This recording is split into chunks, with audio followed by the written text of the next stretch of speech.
Welcome to Backstage Pass with Gail Davis, your invitation into the world of keynote speaking and event planning expertise. Join us as we pull back the curtain and dive into exclusive interviews with speaking industry experts. From seasoned speakers to master event planners, we're here to provide you with the ultimate backstage experience. Get ready to unlock valuable insights, tips, and strategies that will elevate your events and leave your audience inspired.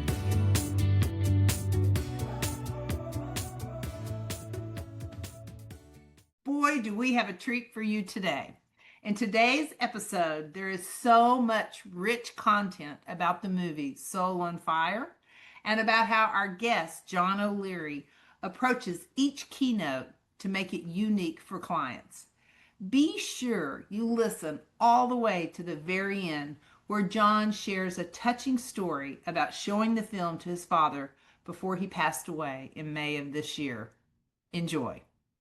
Today's guest on Backstage Pass is John O'Leary, and I could not possibly be more excited. I have worked with John since 2007, and our company has booked him nearly 50 times, and that track record tells you two things. One, clients love him, and two, he delivers every single time. But what's happening now is there is a movie that is out. And I saw it on Friday, which was opening day, and I am just going to have to start with the movie because that is the most exciting thing. So, John, welcome. I'm so glad you're here. Gail Davis, in a world where I get interviewed a bunch on podcasts, and usually they use the word friend when they do the warm-up, you are my friend, and this is an awesome honor to be on your show and to be your friend. Oh, thank you. I mean, we don't have time to go into it now, but I fondly remember the very first time I met you. I know it's just been a whirlwind. Friday, and this I think is going to air in a couple of weeks. So to give it context, Friday, October 10th, the movie premiered. But prior to that, you had a big red carpet premiere in your hometown, St. Louis, with all the cast. I'm just curious how you're feeling and where's your head right now with the movie finally being in theaters? Well, there's almost like four different questions tucked in there. So we'll start with the premiere. So when you do a movie, the premieres are in Hollywood or New York. They flip a coin and you go to one of those two coasts. And I'm a Midwest guy. I grew up and live in St. Louis, Missouri. That's where my mom and dad live. It's where my brothers and sisters, for the most part, are. It's where my kids are being raised. It's where the healthcare team that breathed life into a dying child reside. And so when they offered to do the film, I was delighted Sony took this thing out, but I insisted that the premiere be done in St. Louis because it was, in some regards, less about launching a film and more about thanking a community for what they did. I wanted people to recognize, look what you guys did. Look what you did. And so we had 2,300 people walk across the red carpet. We had the St. Louis Blues and the St. Louis City, it's a soccer team, and the Cardinals and St. Louis University all having their mascots and the marching bands and fire trucks with the American flag draped and all these people coming through this. And then William H. Macy and John Corbett and all these actors and, Hollywood types.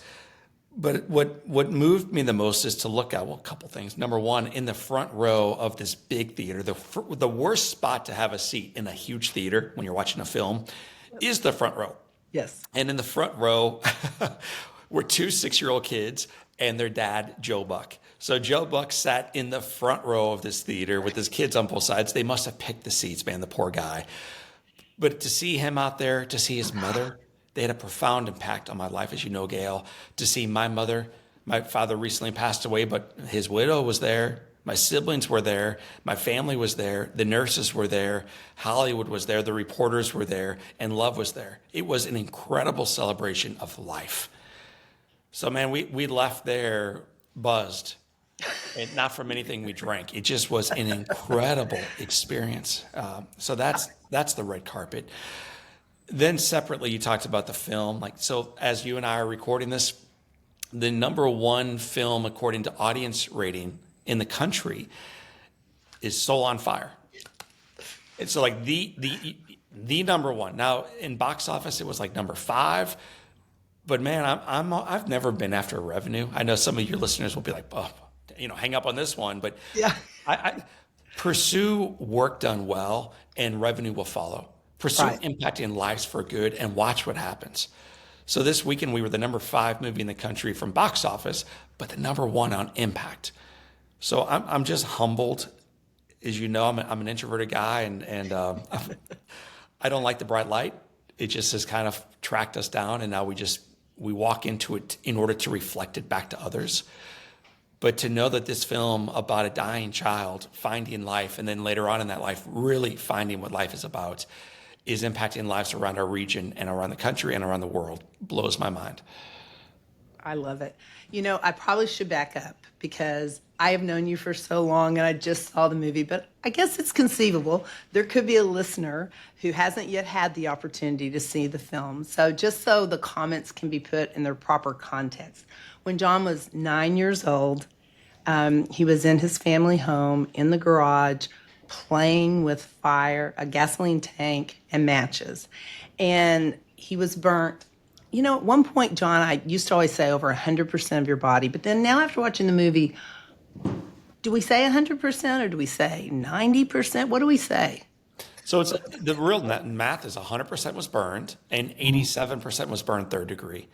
And both of those are, 87% third degree is unsurvivable, number Yes. one. And then separately, total body burn surface burned, 100%, that's also unsurvivable. So at first glance, it seems like, well, it's going to be either a speaker or a book or now a movie about surviving a fire and how tough he is and the resiliency. And that's just not the story. It's not the speech.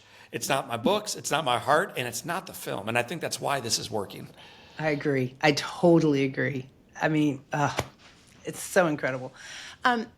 How important was it to you that that film be made in St. Louis? The arch in the background, Cardinal Stadium, your family home, the church where you got married. So And second part of that question, how in the heck did you pull that off? So I feel I've done very little in my life other than shut my eyes and blindly, faithfully step forward. And that's what led me to meet you a decade and a half ago, just kind of trusting. It's what allowed me to take that first speech and the second one and onward from there. With this Hollywood production, Gail, I never thought this would happen. So when they invited me 8 years ago to turn the book into a film, I said yes, but I did not expect it to become a reality. And then as it becomes clear that this might happen, or it might not, I recognize, well, if we think it's meaningful for the world to have a true story of true heroes stepping forward and transforming a life for good, then we should do this, and we should do it well, and we should do it right. And so the director, Sean McNamara, came in town, and I toured him around the places you mentioned, among others. And then I took him out to my mom and dad's house. And my mom loves cooking, so she's making them dinner. And Sean asked in passing, tell me where the fire happened. And my mother takes him by the hand and starts walking him back toward in the house where it happened. And he said, you mean you live in the house where the fire happened? And for him, it was this light moment where he recognized we've got to do the film here. We just have to. And in recognizing that, it allowed us to then pursue investors from our backyard. And so a lot of the businesses that I've had the honor of partnering with care about the region where they work. And so they invested in this less for an ROI. I mean, the reality is it's very unlikely to make money on a movie. Yes. In this case, thank heavens they will, because it came all the way through and it got picked up and it's now theatrically released. But they invested in community, not return. And it goes back to what you and I were talking about earlier. If you just pursue impacting a life and you do that for the right reasons over time, watch out.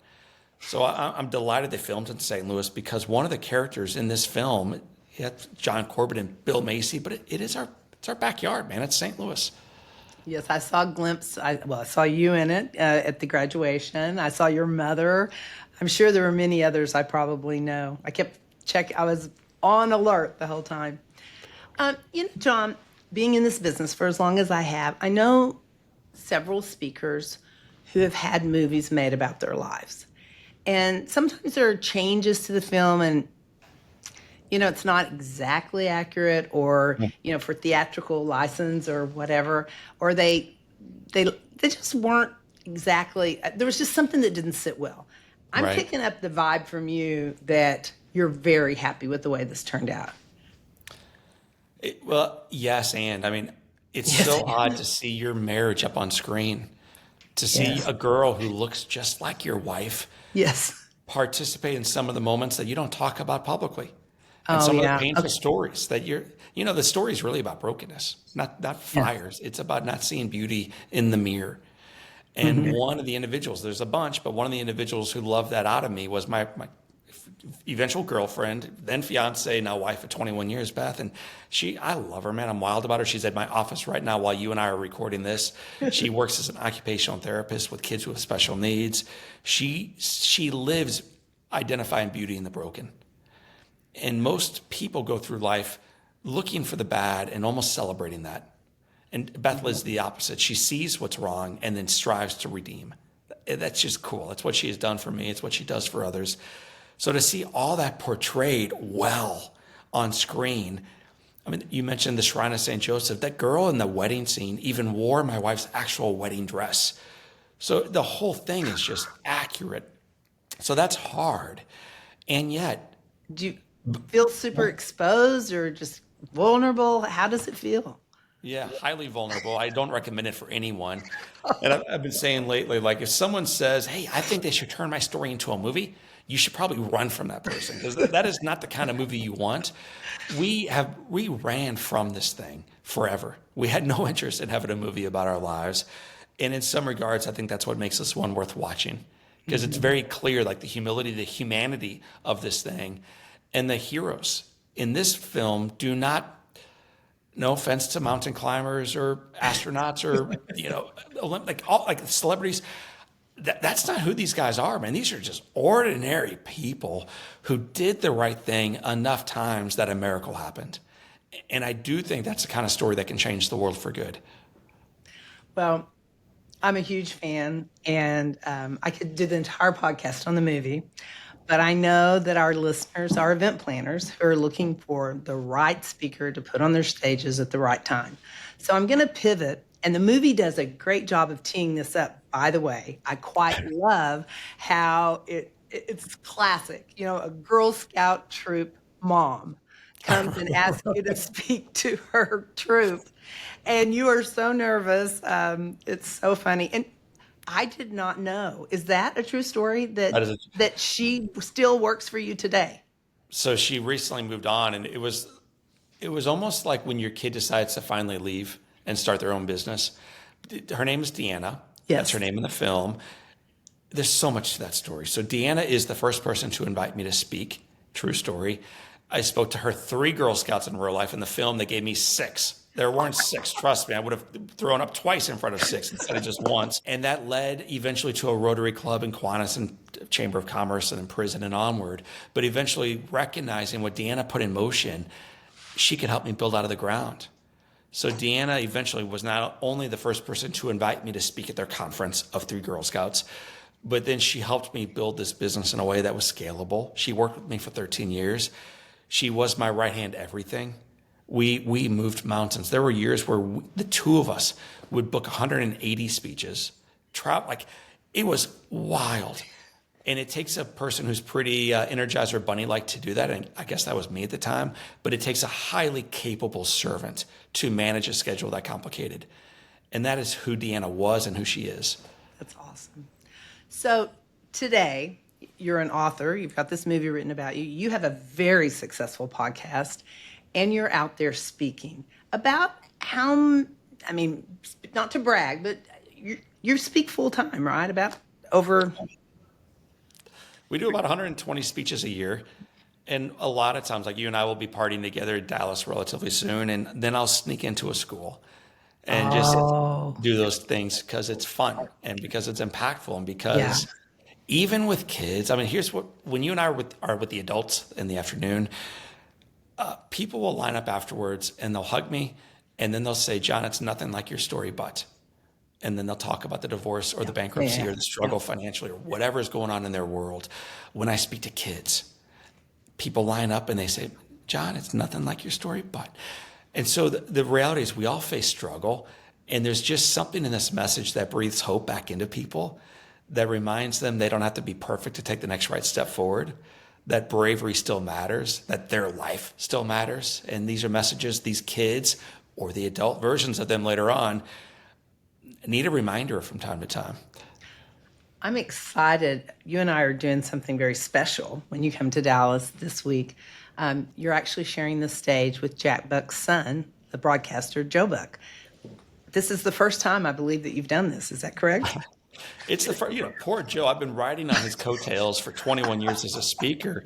For the audience who does not know, yes, Gail mentioned I was burned. I was burned terribly. Spent months in a hospital, but the first 2 in darkness.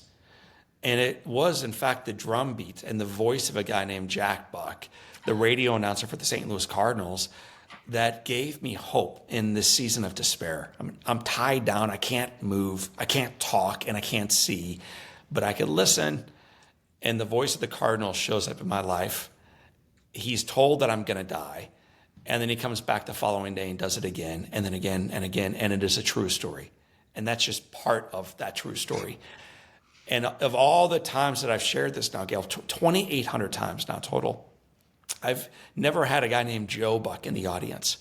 So not only have we not shared a stage together, he's never heard it from me live. And so I can't wait to celebrate his dad and to celebrate goodness.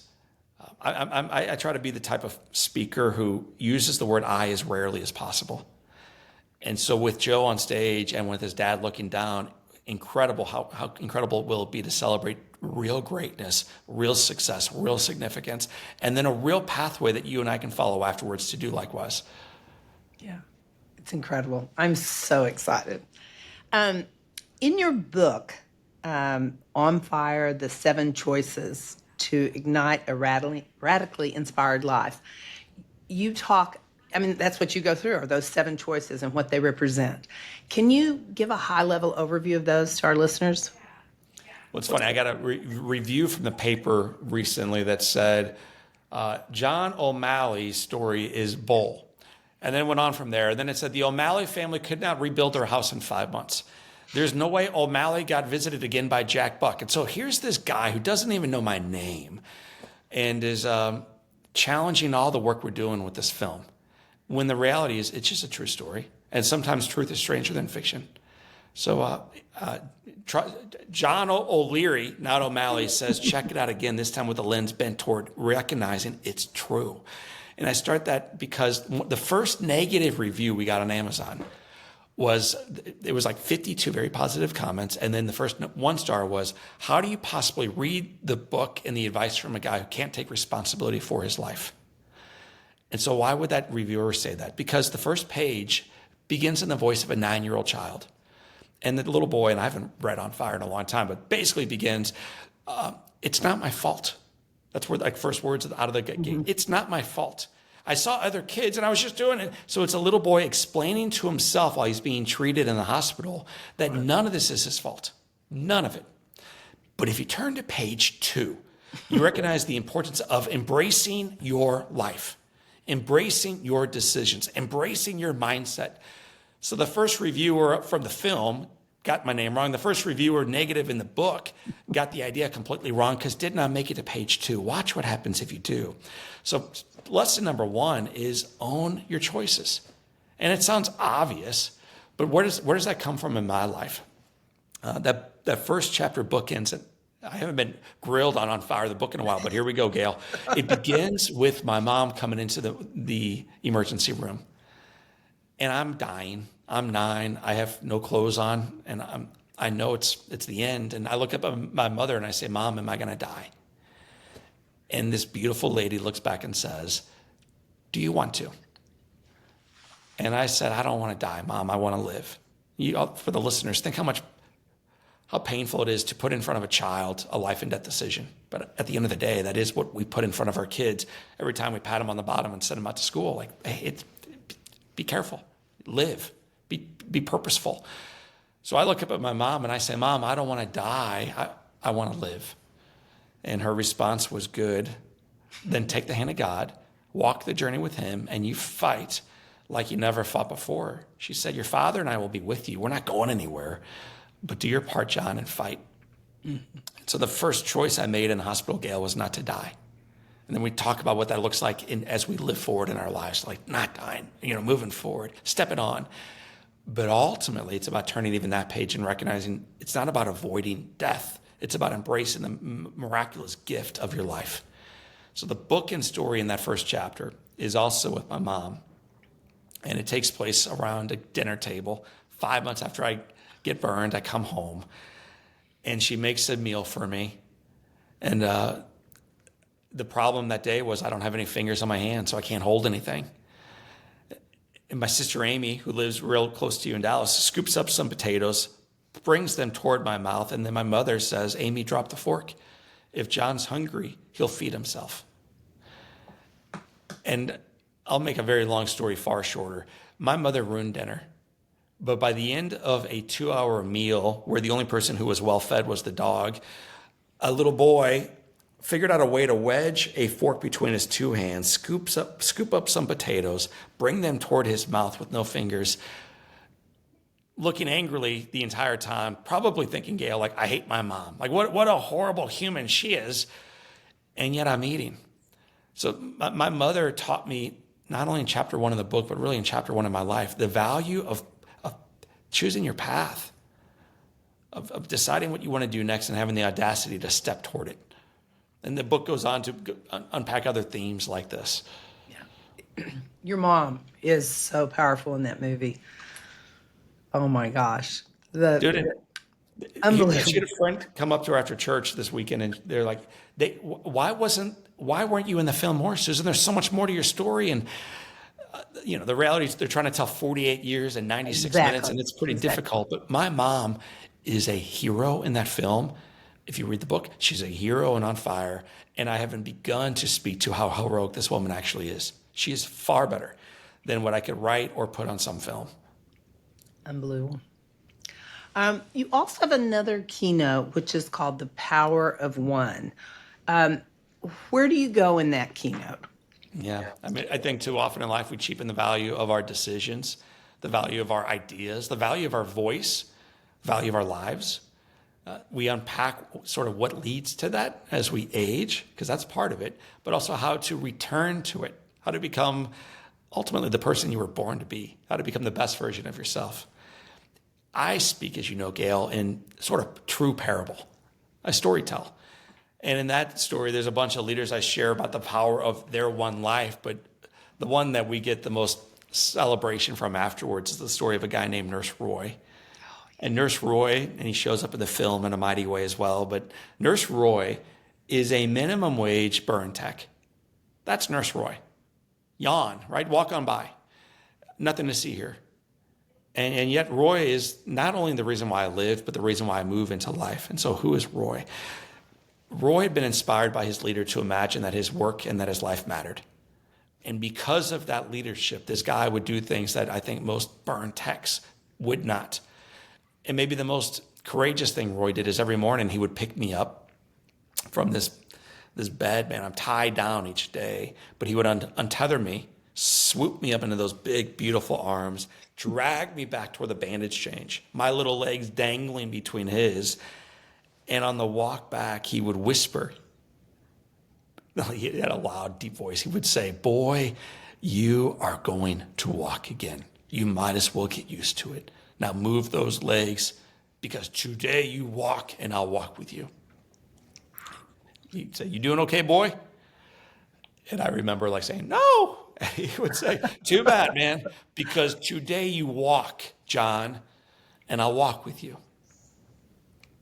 And you saw it in the film, like the first time he said that to me, I hated him because I knew, man, I've seen my legs. I'm never going to walk. And then he comes in the following day and he does it again. And the following day and he does it again. And the following day and he does it again. And over the course of 5.5 months in hospital, this burn tech, this burn hero, this Superman just keeps showing up in my life, picking me up from my grave, if you will, and casting a vision of tomorrow. There's so much more to Roy and to that story, but at the end of the day, I am where I am in my life because other individuals stepped forward and made their life about something bigger than themselves. And the power of one is recognizing what happens when you do the same thing in your world. When companies or organizations ask you to speak, does it tend to be at a certain type of meeting? You know, we have sales kickoff meetings, we have incentive trips, we've got leadership meetings. The event I have you speaking at in Dallas is a nonprofit fundraiser. Do you feel there's one that lands stronger than the others? Yes. So there's an old expression, niche to get rich. So in other words, O'Leary, you should speak to the insurance industry and whole life when policies are between $7 and $11 million, and I'll become fabulously wealthy. Unfortunately, 21 years ago, I made the decision to do the exact opposite. So I party with prisoners, and I party with third graders, and I party with executives in Costa Rica, and I party as you're having me at the luncheon for a not-for-profit trying to raise a couple $1 million. Here's what I will say. A message of reinvigorating and reanimating your life to become bigger tomorrow than it did yesterday has no limit on the audience that you can use that in front of. A message that has nothing to do with the guy delivering it at all. There is no ego in this because I saw myself in the mirror today. It's very hard to be arrogant when all you see is brokenness. But when it's about everybody else, it has this ability to elevate the lives of those who are hearing that message. And so like a fundraiser, we have an opportunity of really getting folks to be more generous. I think that's really what that is there. Right. The question Jack Buck asked every night of his life was, what more can I do? And when you tether that question to an ask at the end, obviously it's going to generate some return. So that's cool. But at the end of the day, man, my job is to meet people where they are, as they are. Even when you book me for speeches, I mean, this is inside baseball. You may want to fast forward this part of it. Typically what meeting planners will do is they say, John, we want the on fire speech or the in-awe speech or the power of one speech. And I say, great, let's have a call. And then it doesn't almost matter what they picked. We're going to write a speech for them. It's all going to be specific for their audience. What their needs are, what their struggles are, why they do meetings in the first place, what success looks like in the first place. My favorite question to ask them is this: at the end of the 10 minutes or 4 hours, you and I see each other and you hug me.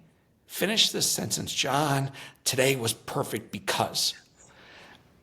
So we start there, and then we try to reimagine and re-engineer the entire message to help us live into earning that praise. So I don't want you hugging and crying because you picked a speech off some bookshelf that said the power of one. I want it to be yours. And an audience knows when someone has done their homework. They know when they're being seen. They know when they're being respected. They know when they're being loved and served. And so my first job, I'm a trained hospital chaplain. It's not to go out there with a microphone and yell. It's to sit with one person where they are. And if that's what you do as a speaker, it makes 8 people or 8,000 people feel like you were speaking only to them the entire time. I 100% agree, and I think that's your secret sauce. I'm sure I've been in your audience 4 or 5 times, and they're all different. And I was actually your client last May when I was the learning chair for EO Dallas, and I remember coming up to you going, I've never seen you do that before. And you go, yes, you have. But it felt so uniquely targeted to that pre-event call that we had and what we were trying to accomplish. So I truly believe you do that well. I wasn't on the pre-event call for the fundraiser, but the team was super energized afterwards because they really felt like you had honed in on how this one was going to be different than EO Dallas or some corporate gig. Like you said, there's an ask. When nonprofits hire a speaker, they have something they're trying to accomplish. So I cannot wait to see you. When anyone, listen, if you're hiring speakers to fill that hour before lunch, save the money. It's a real investment. Go to Hawaii with your kids instead. Like, do something else. Don't just hire someone to fill an hour. I think if you're not trying to accomplish something that changes the life of the people in that room, we're aiming too small. Yeah. And in my case, it is about life, but in some cases, it's about sales. Awesome. Bring in the best person who can help elevate your ability to sell more effectively. Bring them in. Time management, bring them in. Whatever the topic is, aim high and expect greatness. In anything other than that, is wasted effort. And life is too valuable to spend time, for me at least, away from my family, away from my own bed, to do work. We're doing ministry, man. Like, we're out here loving people in the midst of divided times, cynical times, negative times, to remind them they have agency to step forward. And that is a message I think people need right now. It's a message that brings them forward to the table right now. And it's a message that's so bold. It allows them to not only love people who look and act and vote and worship just like they do, good for them, but also love those who look and act and vote and worship completely differently than them, so that we can be far more effectively together. That, my friend, is a mic drop moment. That is what our world needs. Oh, I know that's what makes you such a powerful speaker, and just your heart and your intentionality behind every message when you get out there. I think it's amazing. If you are listening and you are interested in having John get on a pre-call and define a custom presentation for the needs of your organization, please let us know at GDA Speakers. I guarantee you that the message will ignite purpose, it will strengthen your culture, and it will inspire action.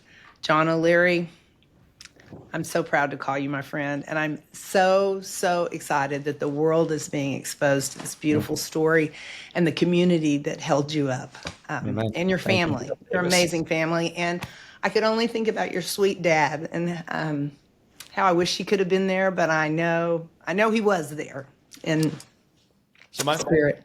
My dad passed away, for the listeners and viewers, on May 30th, and the movie came out October 10th. And the big premiere, we were so excited to have my dad at the premiere. Like, he would have just totally eaten this up. My dad had Parkinson's disease for 30 years, and that story shows up in the film. It's a beautiful story, even in the film. Here's the awesome news. On May 14th, one of our clients wanted to buy 3,000 tickets for October, but they wanted to see it ahead of time. And when you're at a big old check, you probably want to kick the tires. So we rented out a little theater. And at the last minute, Gail, I called Dad and Mom, and I'm like, hey, guys, shh, it's top secret. No one knows this is playing here, but can I pick you guys up and take you to the film? And they loved the idea, so I did. We rolled him in. He held my hand the entire time. And at the end of this film, the audience is clapping, and I lean over and I say, Dad, what do you think about your movie, man? And my awesome dad leans back and whispers, what a gift. What a gift. We get him home that day.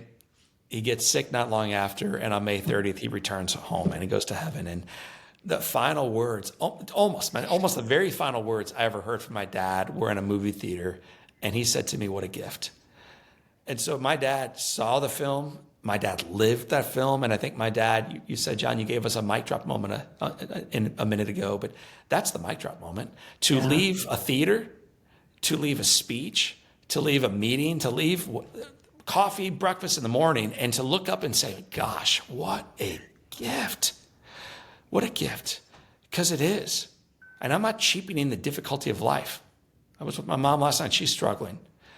Look, I have my own struggles. We all deal with this. And yet our life gets better to the degree we are willing to recognize, and yet, it is a gift.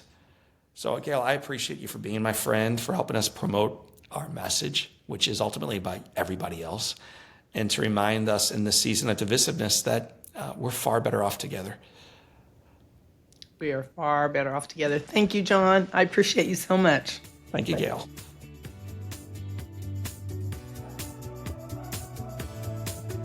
Thank you for joining us on Backstage Pass with Gail Davis. Tune in for more exclusive interviews and pro tips to elevate your events. Don't forget to subscribe and share your thoughts with us. We'll catch you next time behind the curtain on Backstage Pass.